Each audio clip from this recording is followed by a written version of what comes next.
வணக்கம், welcome to orange candy. நம்ம இன்றைக்கி பார்க்க போகிற ரெசிபி வந்து முறுக்கு இல்லைன்னா தேன் குழல். ஸோ அது செய்யறதுக்கு தேவையான பொருளும் அதோட செய்முறை என்னன்னு வாங்க பார்க்கலாம். ஸோ ஃபஸ்ட்டு அது செய்யறதுக்கு தேவையான பொருளில் வந்து நான் இன்றைக்கி வந்து 1 கிலோ அளவுக்கு வந்து பச்சரிசி எடுத்திருக்கேன். இது வந்து நல்லா கழுவி நல்லா துணி ட்ரையான ஒரு ஒயிட் காட்டன் கிளாத்தில் போட்டு நல்லா உலர்த்தி வச்சுருக்கேன். ஸோ இது வந்து நல்லா வந்து ட்ரையாக இருக்குது. ஸோ இது வந்து நான் சொல்ல போகிற மெஷர்மெண்ட் எல்லாமே வந்து 1 கிலோக்கு வந்து, ஸோ உங்களுக்கு கப் வைஸ் மெஷர்மெண்ட் கூட சொல்கிறேன். ஸோ 1 கிலோ அரிசிக்கு வந்து 100 கிராம் வந்து உளுத்தம் பருப்பு எடுத்துக்கோங்க. அப்புறமா 100 கிராம் பொட்டுக்கடலை. ஸோ இதுவே வந்து நீங்கள் ஒரு கப், அதாவது 1 கப் அரிசிக்கு செய்கிறீங்கன்னா அதுக்கு வந்து 1 கப்பு பச்சை அரிசிக்கு வந்து 2 டேபிள் ஸ்பூன் அளவுக்கு வந்து உளுந்து, 2 டேபிள் ஸ்பூன் அளவுக்கு வந்து பொட்டுக்கடலை சேர்த்துக்குங்க. 1 கப்பு இன்கேஸ் ஈவினிங் ஸ்நாக்காக நீங்கள் செய்கிறீங்க அப்படின்னா, ஸோ இது பல்காக எதனா ஒரு பண்டிகைக்கு செய்கிறீங்க அப்படின்னா நீங்கள் இங்கே வந்து 1 கிலோ அளவுக்கு வந்து பச்சரிசி மாவுக்கு 100 கிராம் உளுத்தம் பருப்பு, 100 கிராம் பொட்டுக்கடலை. இதை தான் வந்து இதோட மெஷர்மெண்ட். ஸோ இது வந்து நீங்கள் இப்போ எப்படி முறுக்கு மாவு செய்கிறதுன்னு ஃபஸ்ட்டு பார்த்துக்கலாம். நம்ம இது வந்து நீங்கள் ஃபஸ்ட்டு வந்து ஒரு கடாயில் வந்து நம்ம எடுத்து வச்சுருக்க உளுத்தம் பருப்பு போட்டு நல்லா வந்து ட்ரை ரோஸ்ட் பண்ணிக்கலாம். நல்லா கோல்டன் ப்ரௌன் கலர் ஆகணும், கருகக்கூடாது. நல்லா அதுலேருந்து ஒரு மணம் வர வரைக்கும் நல்லா வந்து வறுத்து எடுத்துக்கணும். இப்போ பாருங்கள், நம்ம உளுத்தம் பருப்பு வந்து நல்லா கோல்டன் ப்ரௌன் கலர் ஆகிடுச்சு, ரெடியாக இருக்குது நம்ம உளுத்தம் பருப்பு. ஸோ இது வந்து நம்ம ஒரு பிளேட்டில் எடுத்து ட்ரான்ஸ்ஃபர் பண்ணிடலாம். அடுத்ததாக வந்து அதே கடாயில் வந்து நம்ம எடுத்து வச்சுருக்க 100 கிராம் பொட்டுக்கடலையை போட்டு அதுவும் ட்ரை ரோஸ்ட் பண்ணிக்கலாம். நல்லா வந்து நம்ம பொட்டுக்கடலை நல்லா கொஞ்சம் நல்லா கிறிஸ்பாகவும் நல்லா அதுலேருந்து கொஞ்சம் ஸ்லைட்டாக கோல்டன் ப்ரௌன் கலர் ஆகிற வரைக்கும் நம்ம வறுத்துக்கலாம். பாருங்கள், நம்ம பொட்டுக்கடலை கூட நல்லா ரோஸ்ட் ஆகிடுச்சு. ஸோ இப்போ இதுவும் வந்து நம்ம ஒரு பிளேட்டில் ட்ரான்ஸ்ஃபர் பண்ணிக்கலாம்.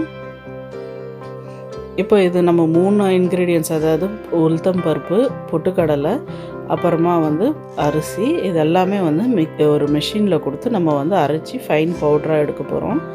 ஸோ இன்கேஸ் நீங்கள் வந்து ஸ்மால் குவான்டிட்டியில் பண்ணுறீங்கன்னா 1 கப் அரிசிக்கு 2 டேபிள் ஸ்பூன் உளுத்தம் பருப்பும் 2 டேபிள் ஸ்பூன் பொட்டுக்கடலையும் வறுத்து எடுத்திங்கன்னா இது எல்லாமே வந்து மிக்ஸி ஜாரில் போட்டு நல்லா வந்து ஃபைன் பவுடராக பண்ணிக்கோங்க. ஃபைன் பவுடர் தான் நம்ம இந்த ரெசிபிக்கு வேணும். ஸோ நீங்கள் இன்கேஸ் நீங்கள் வந்து ரெடிமேட் அரிசி மாவு மார்க்கெட்லேருந்து யூஸ் பண்ணுறீங்கன்னா வெறும் உளுத்தம் பருப்பும் பொட்டுக்கடலையும் மட்டும் வறுத்து பொடி பண்ணி மாவில் சேர்த்துக்குங்க, ரெடிமேட் அரிசி மாவில். ஸோ இப்போ பாருங்கள், நான் மிஷினில் கொடுத்து நான் 1 கிலோ அரிசி மாவும் எல்லாமே அரைச்சி எடுத்துகிட்டு வந்துட்டேன். நம்ம ரோஸ்ட் பண்ண இன்க்ரீடியன்ஸ் எல்லாமே பாருங்கள், மாவு வந்து எவ்வளோ ஃபைனாக இருக்குது. நம்மளுக்கு இது மாதிரி வந்து நல்லா ஃபைனாகிற பவுடராக இருக்கிற மாவு தான் வந்து முறுக்கு புழியறதுக்கு வந்து ஈஸியாக இருக்கும். அப்புறம் முறுக்கும் நல்லாயிருக்கும். இன்கேஸ் நீங்கள் மிக்சியில் அரைக்கிறீங்கன்னா நீங்கள் வந்து நல்லா ஒரு ஜல்லடை வச்சு ஜலிச்சிக்குங்க. ஸோ வாங்க, இப்போ வந்து நம்ம எப்படி இதில் முறுக்கு மாவு எப்படி செய்கிறதுன்னு பார்த்தோம். இப்போ அடுத்ததாக வந்து நம்ம முறுக்கு எப்படி செய்கிறதுன்னு பார்க்கலாம். முறுக்கு இல்லைன்னா தேன் குழல். ஸோ ஃபஸ்ட்டு வந்து நம்ம ரெடி பண்ணி வச்சுருக்க முறுக்கு மாவில் வந்து நம்ம இதுக்கு தேவையான இன்க்ரீடியன்ஸ்லாம் சேர்த்துக்கலாம். ஸோ நம்ம வந்து ரெடி பண்ணி வச்சுருக்க முறுக்கு மாவில் ஃபஸ்ட்டு அதுக்கு தேவையான அளவுக்கு உப்பு சேர்த்துக்கலாம். உப்பு சேர்த்துட்டு அது கூட வந்து நம்ம இதுக்கு தேவை ஃப்ளேவருக்காக வந்து இது கூட வந்து ஒரு 3 டீஸ்பூன் அளவுக்கு வந்து சீரகம் சேர்த்துக்கலாம். இன்கேஸ் உங்களுக்கு சீரகம் வேணான்னா நீங்கள் எள்ளு சேர்த்துக்கலாம். இல்லைன்னா சீரகமும் எள்ளும் ரெண்டும் சேர்ந்தா மேலே கூட நீங்கள் வந்து இதில் சேர்த்துக்கலாம். கூடவே வந்து ஒரு 3 டேபிள் ஸ்பூன் அளவுக்கு வந்து சூடான எண்ணெய் சேர்த்துக்கலாம். இப்போ எண்ணெய் வந்து நம்ம முறுக்கு புழியறதுக்காக கடாயில் வந்து சூடு பண்ணி வச்சுருக்கோம். ஸோ அதுலேருந்தே வந்து நான் ஒரு 3 டேபிள் ஸ்பூன் அளவுக்கு வந்து சூடான எண்ணெயை வந்து அதில் சேர்த்துக்கிறேன் நான். ஸோ எண்ணெய் சேர்த்துட்டு நம்ம எல்லா இன்க்ரீடியன்ஸும் வந்து நல்லா பெசரி விட்டுக்கலாம். நம்ம சூடான எண்ணெய் சேர்த்தா நம்ம முறுக்கு வந்து எண்ணெய் குடிக்காது, நல்லா கிறிஸ்பாகவும் இருக்கும். ஸோ இதெல்லாமே நம்ம நல்லா பெசரி விட்டுக்கலாம் கையாலேயே. அப்போ தான் வந்து நம்ம உப்பு எல்லாமே வந்து நல்லா ஈவனாக ஸ்ப்ரெட் ஆகும் மாவில்.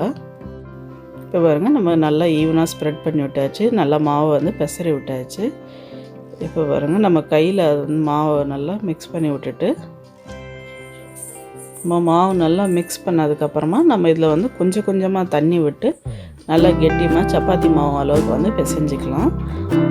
எடுத்தோடனே நிறைய தண்ணி சேர்க்காதீங்க, கொஞ்சம் கொஞ்சமாக தண்ணி விட்டு கெட்டியாக இந்தமாதிரி வந்து சப்பாத்தி மாவு பதத்துக்கு வந்து மாவை வந்து பிசைஞ்சு ரெடி பண்ணி வச்சுக்கோங்க. அடுத்ததாக வந்து நம்ம முறுக்கு புழிகிற குழாயில் வந்து இது மாதிரி முறுக்கு தேன் குழலுக்காக இது மாதிரி ஒரு பிளேடு இருக்கும். அந்த பிளேடு யூஸ் பண்ணி நம்ம வந்து முறுக்கு புழியணும். ஸோ இந்த பிளேடு அப்புறம் நம்ம முறுக்கு புழிகிற குழா எல்லாத்துலேயுமே வந்து எண்ணெய் தடவிக்கணும் உள்பக்கமாக. அப்புறம் எண்ணெய் நல்லா தடவியாச்சு. எண்ணெய் தடவினதுக்கப்புறம் மாவு வந்து அதுக்குள்ளே நம்ம உருண்டை பிடிச்சி அதில் ஃபில் பண்ணிடலாம். அடுத்ததாக வந்து நம்ம முறுக்கு வந்து டைரெக்டாக வந்து எண்ணெய்லையும் புழிஞ்சு எடுக்கலாம். இல்லைன்னா வந்து இது மாதிரி ஒரு கரண்டியில் புழிஞ்சு கூட நம்ம எண்ணெயில் விட்டு சுட்டுக்கலாம். ஸோ ஃபஸ்ட்டு வந்து நம்ம எப்படி கரண்டி மேலே புழியறதுன்னு பார்க்கலாம். ஒரு கரண்டியில் வந்து நம்ம மாவு போட்டு நம்ம முறுக்கு பழ போட்டு நல்லா புழிஞ்சிக்கலாம். இதுக்கு வந்து எந்த பர்டிகுலராக ஷேப்பில் இருக்கணும்னு அவசியம் கிடையாது. ரேண்டமாக நீங்கள் வந்து புழிஞ்சிக்கலாம். பாருங்கள், சூப்பராக நம்ம முறுக்கை வந்து நம்ம புழிஞ்சாச்சு. இப்போ இது வந்து நம்ம மீடியமான சூட்டில் இருக்க எண்ணெயில் போட்டு இதை நல்லா பொரிச்சிக்கலாம். பாருங்கள், மீடியம் சூட்டில் இருக்கிற எண்ணெயில் வந்து நம்ம முறுக்கை போட்டுடலாம். அதேமாதிரி இன்னொரு முறுக்கை நான் புழிஞ்சு காமிக்கிறேன். பார்க்குறதுக்கே அழகாக இருக்குது.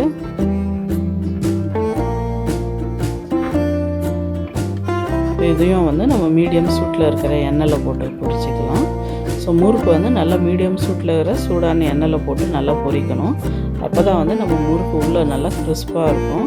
நம்ம ரொம்ப சூடாக இருக்கிற எண்ணெயில் போட்டோம்னா வெளியில் சீக்கிரமாக கறிக்கிடும், உள்ளே வந்து கிறிஸ்பாக இருக்காது. ஸோ இது வந்து நல்லா பாருங்கள், கோல்டன் ப்ரௌன் கலர் ஆகிற வரைக்கும் நம்ம வந்து பொரித்து எடுத்துக்கணும். நல்லா முறுக்கு வந்து நல்லா கிறிஸ்பாகிடுச்சு. சூப்பரான தேன் குழல் முறுக்கு வந்து ரெடி ஆகிடுச்சு. ஸோ இன்றைக்கி வந்து நம்ம முறுக்கு மாவு எப்படி செய்கிறதுனோ அப்புறமா ஈஸியான தேன் குழல் முறுக்கு எப்படி செய்கிறதுன்னு பார்த்தோம். கண்டிப்பாக இந்த வீடியோ உங்களுக்கு பிடிச்சிருக்கோன்னு நினைக்கிறேன். பிடிச்சிருந்தால் மறக்காமல் எங்கள் சேனல் ஆரஞ்சு கேண்டிக்கு சப்ஸ்கிரைப் பண்ணுங்கள். அப்புறம் இந்த வீடியோவை ஷேர் பண்ணுங்கள். நன்றி, வணக்கம்.